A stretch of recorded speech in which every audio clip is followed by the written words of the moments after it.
Radhe Radhe. Front পার্টের কাজ তো মোটামুটি শেষ। এবার আমি ব্যাক পার্ট নিয়ে চলে এসেছি। কুর্তি ডিজাইনের ব্যাক পার্ট ডিজাইনটা তোমাদের সাথে শেয়ার করব।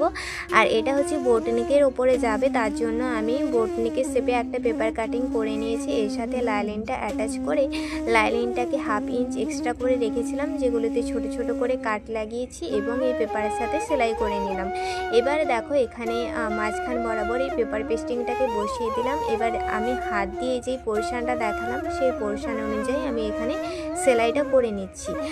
ওই সেলাই করা হয়ে গেছে। এবার আমি পিনগুলো খুলে নিলাম। এবার 1/2 ইঞ্চ রেখে আমি কাটিং করে দিচ্ছি। এবার এই অংশটাতে ছোট ছোট করে কাট করে দেবো আমি।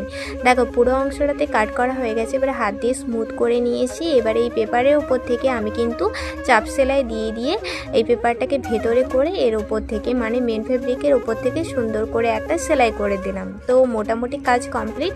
এবারে এখানে আমি চেন বসাবো। তো চেন বসানোর জন্য আগে আমি এখানে চেনটা রেখে মাপ নিয়ে নিচ্ছি।